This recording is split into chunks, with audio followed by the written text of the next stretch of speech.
एक घर में 3 भाई और एक बहन थी। बड़ा और छोटा पढ़ने में बहुत तेज थे।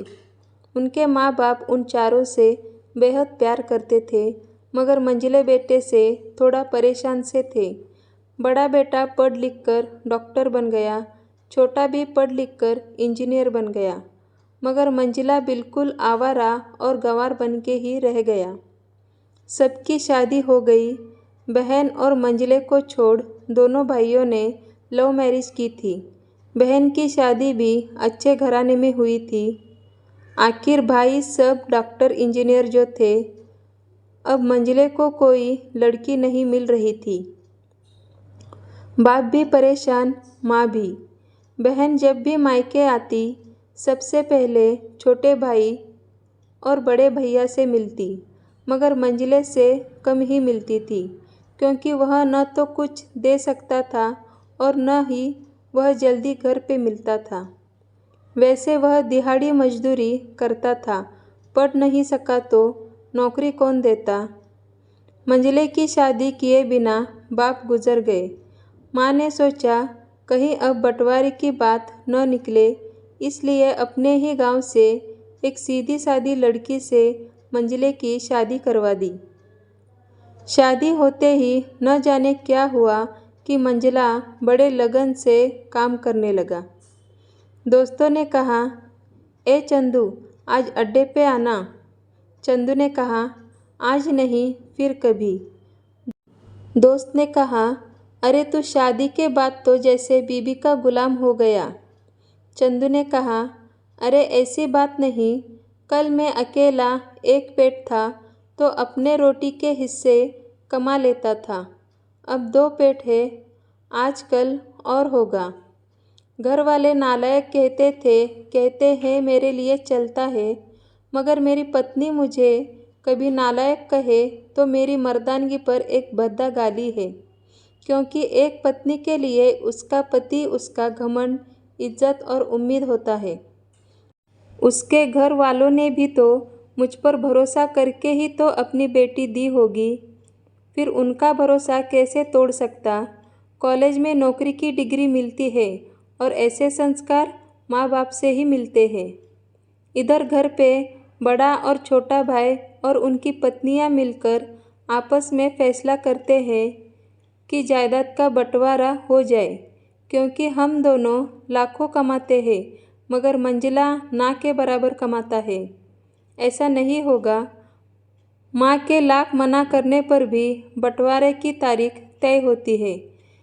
बहन भी आ जाती है, मगर चंदू है कि काम पे निकलने के लिए बाहर आता है। उसके दोनों भाई उसको पकड़कर भीतर लाकर बोलते हैं कि आज तो रुक जा, बंटवारा कर ही लेते हैं। वकील कहता है ऐसा नहीं होता, साइन करना पड़ता है।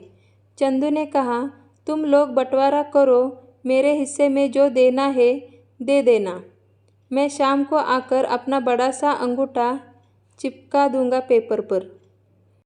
बहन बोलती है, अरे बेवकूफ़, तू गंवार का गंवार ही रहेगा।